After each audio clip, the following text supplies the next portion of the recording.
বিসমিল্লাহির রহমানির রহিম। সুপ্রিয় দর্শক শ্রোতা মণ্ডলী, আমি ডাক্তার এস.এম. আসাদুজ্জামান জুয়েল আপনাদের সবাইকে জানাচ্ছি সালাম ও শুভেচ্ছা।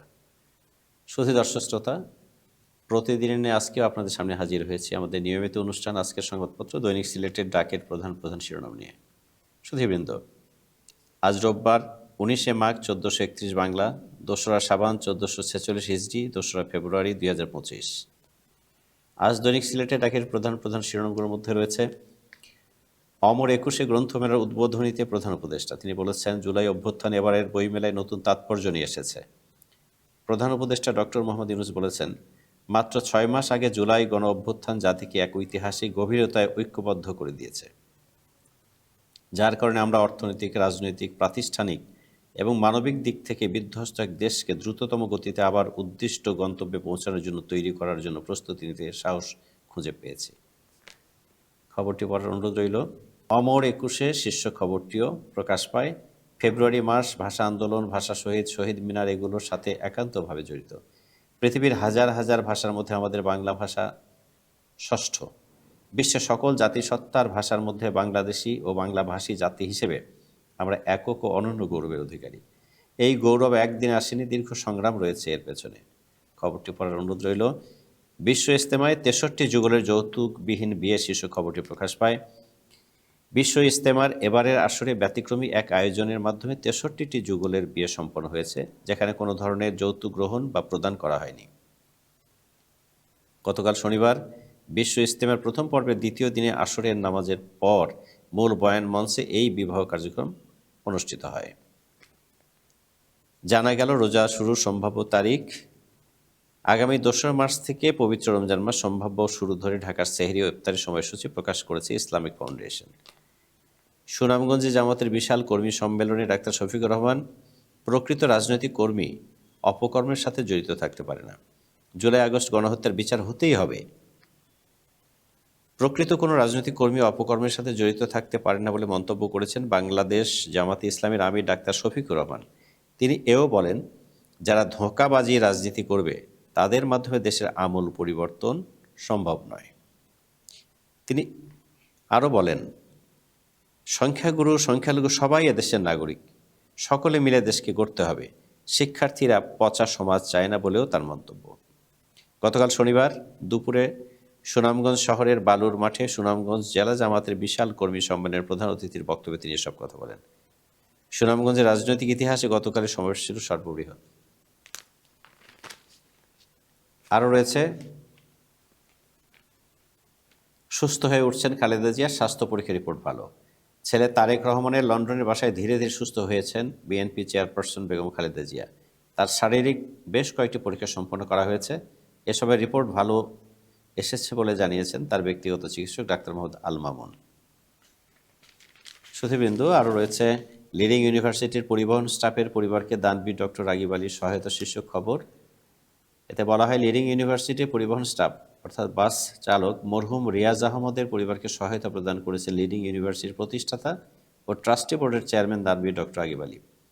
গতকাল শনিবার বিকালে মরহুম রিয়াজ আহমদের স্ত্রীর হাতে আর্থিক সহায়তা বাবদ 1 লক্ষ টাকার চেক তুলে দেন দানবীর ডক্টর রাগিব আলী। নবীনবরণ অনুষ্ঠানে দানবীর ডক্টর রাগিব আলী দক্ষ মানব সম্পদ তৈরি করে লিডিং ইউনিভার্সিটির লক্ষ্য। লিডিং ইউনিভার্সিটির স্প্রিং 2025 সেমিস্টারের নবীনবরণ আনন্দ ঘন উৎসব মুখর পরিবেশ সম্পন্ন হয়েছে। ইউনিভার্সিটির 4টি অনুষদের 11টি বিভাগের 17টি প্রোগ্রামের সহস্রাধিক নতুন শিক্ষার্থী বিশ্ববিদ্যালয় জীবনের প্রথম দিন অতিবাহিত করেন উৎসবের আমেজে। শিক্ষার্থীদের সাথে বিপুল সংখ্যক অভিভাবকগণ উপস্থিত ছিলেন। অভিভাবকগণ প্রাকৃতিক ছায়া ঘেরা লিডিং ইউনিভার্সিটি ক্যাম্পাস ও অবকাঠামো থেকে সন্তোষ প্রকাশ করেন। সরকারের সহায়তায় নতুন দল হলে জনগণ মানবে না, মির্জা ফখরুল সাহেব বলেছেন। বিএনপি মহাসচিব মির্জা ফখরুল ইসলাম আলমগীর বলেছেন, ছাত্ররা দল গঠন করলে স্বাগত জানাই, তবে সরকারে কিছু লোক থাকবেন, আবার কিছু লোক সরকারের সহায়তা দল গঠন করবেন, এটা হতে পারে না। সরকারের লোকজন সংঘাতময় কোনো বক্তব্যও দেবেন না। গতকাল শনিবার বিকেলে রাজধানীর উত্তরা পশ্চিম থানার 13 নম্বর সেক্টর খেলার মাঠে দোয়া মাহফিল ও দরিদ্রদের শীতবস্ত্র এবং শাড়ি বিতরণ অনুষ্ঠানের প্রধান অতিথির বক্তব্যে তিনি এসব কথা বলেন। সরস্বতী পূজা কাল শীর্ষক খবরটিও প্রকাশ পায়। মঙ্গলবার রাত 9টায় কিন ব্রিজ থেকে সাউন্ড সিস্টেম ছাড়া নগরীতে শোভাযাত্রা। সিলেটে প্রশাসনের যৌথ সভায় সিদ্ধান্ত। আসন্ন সরস্বতী পূজা উপলক্ষে সিলেটের বিভিন্ন রাজনৈতিক দলের নেতৃবৃন্দ, প্রশাসনের উচ্চপদস্থ কর্মকর্তাবৃন্দ, পূজা উদযাপন পরিষদ, বিভিন্ন পূজা কমিটি, সরস্বতী পূজা শোভাযাত্রা পরিচালনা কমিটির এক যৌথ সভা অনুষ্ঠিত হয়েছে।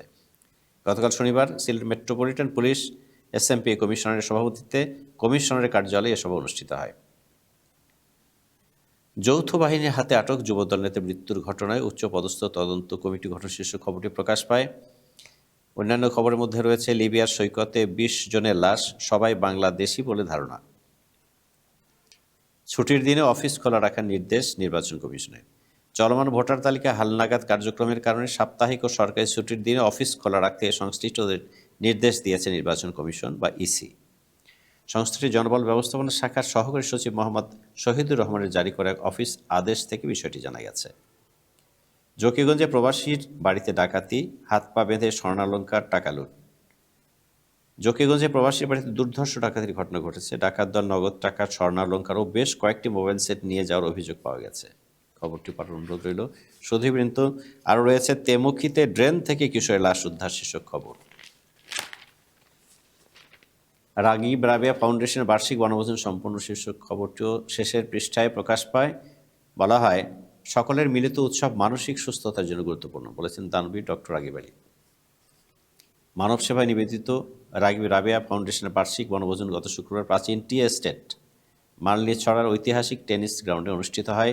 অনুষ্ঠানের প্রধান অতিথি হিসেবে উপস্থিত ছিলেন উপমহাদেশের প্রখ্যাত দানশীল ব্যক্তিত্ব, বিশিষ্ট শিল্পপতি, শিক্ষানুরাগী, শিল্প সাহিত্যের পৃষ্ঠপোষক, বরেণ্য চা শিল্প উদ্যোক্তা, প্রবাসী মুক্তিযুদ্ধের অন্যতম সংগঠক দানবীর ডক্টর রাগিব আলী। বড়ইকান্দি সুলতানুল হুফাজ বোর্ডের পুরস্কার বিতরণ শীর্ষক খবরটিও প্রকাশ পায়। সিলেটের দক্ষিণ সুরমার বড়ইকান্দি সুলতানুল হুফাজ বোর্ডের ৮৬তম পুরস্কার বিতরণ ও হাফিজ সুলতান রহমতুল্লাহ আলাইহের ৯৪তম ইসালে সওয়াব মাহফিল উপলক্ষে তাফসির কোরআন মাহফিল সম্পন্ন হয়েছে। হোটেলে অভিযান শীর্ষক খবরটি প্রকাশ পায়। অসামাজিকতার দায়ে ৪ নারী পুরুষ আটক। গ্যাস উত্তোলনে আরও ২ প্রকল্প। নিরবচ্ছিন্ন বিদ্যুৎ না পাওয়ায় দেশের অধিকাংশ কারখানায় গ্যাসের উপর অনেকটা নির্ভরশীল, যার ফলে দিন দিন দেশে গ্যাসের উৎপাদন কমলেও চাহিদা বেড়েই চলেছে। ৬ বছরের ব্যবধানে দেশে গ্যাসের চাহিদা বেড়েছে দ্বিগুণ। আবাসিক ছাড়াও বিদ্যুৎ উৎপাদন, সার কারখানা, শিল্প সহ সব খাতে বেড়েছে চাহিদা। গবেষণার ফলাফল শীর্ষক খবরটি প্রকাশ পায়। দেশে প্রতি লাখে ১০৬ জন ক্যান্সারে আক্রান্ত। বাংলাদেশে প্রতি ১ লাখ মানুষের মধ্যে ১০৬ জন ক্যান্সারে আক্রান্ত হচ্ছেন বলে এক গবেষণা উঠে এসেছে। গবেষণাটি পরিচালনা করেছে বঙ্গবন্ধু শেখ মুজিব মেডিকেল বিশ্ববিদ্যালয় অর্থাৎ বিএসএমএমইউ। গতকাল শনিবার বিএসএমএমইউ এর সুপার স্পেশালাইজড হাসপাতাল সম্মেলন কক্ষে বাংলাদেশের ক্যান্সারের বোঝা, জনসংখ্যা ভিত্তিক ক্যান্সার রেজিস্ট্রি শীর্ষক গবেষণার ফলাফলে এটি প্রকাশ পায়। পুলিশের অভিযানে ভারতীয় কমলার চালান জব্দ শীর্ষক খবরটিও আজকে এসেছে। এতে বলা হয়, সিলেটে এবার অবৈধভাবে ভারত থেকে আনা কমলার বিশাল চালান জব্দ করেছে পুলিশ।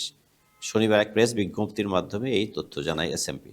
এতে উল্লেখ করা হয়, গত শুক্রবার সকালে শাহপরান থানার মুরাদপুর পয়েন্টে চেকপোস্ট বসিয়ে কমলা ভর্তি ট্রাক আটক করে পুলিশ।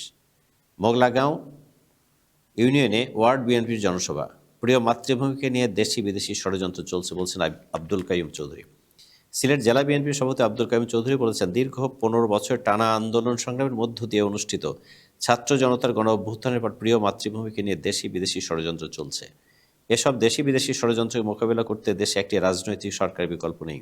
তিনি বলেন, বিএনপি এদেশের গণমানুষের দল। বিএনপি প্রতিষ্ঠা লগ্ন থেকে আজ অবধি গণতন্ত্র প্রতিষ্ঠা ও মানুষের কল্যাণে কাজ করে যাচ্ছে। বিএনপিকে আদর্শিকভাবে মোকাবেলায় ব্যর্থ অপশক্তি আজ দলের ভাবমূর্তি ক্ষুণ্ণ করতে নানামুখী ষড়যন্ত্রে লিপ্ত হয়েছে। এদের ব্যাপারে নেতাকর্মীদের সতর্ক থাকতে হবে। ওসমানীতে অ্যানেস্থেসিয়া অ্যান্ড পেইন মেডিসিন শীর্ষক কর্মশালা। ব্যথামুক্ত আঙ্গিক বা রিজিওনাল অচেতন বা ব্লকস করার মাধ্যমে বিশ্বব্যাপী যে ট্রেন্ড চালু হয়েছে, বাংলাদেশও আজ তা থেকে পিছিয়ে নেই শীর্ষক খবরটি প্রকাশ পায়। খবরটি পড়ার অনুরোধ রইল। সুনামগঞ্জ জগন্নাথপুর ঢাকা আঞ্চলিক মহাসড়কে বাস ডাকাতির মূল অস্ত্রসহ গ্রেপ্তার শীর্ষক খবরটি প্রকাশ পায়।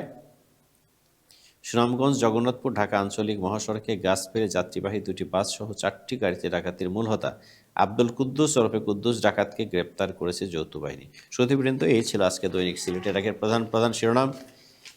বিস্তারিত জানার জন্য ভিজিট করুন www.sileteddak.com.bd। তো যাবার আগে আবারও আপনাদের সবাইকে জানাচ্ছি সালাম ও শুভেচ্ছা। সবাই ভালো থাকুন, সুস্থ থাকুন এই কামনায়। আল্লাহ হাফিজ।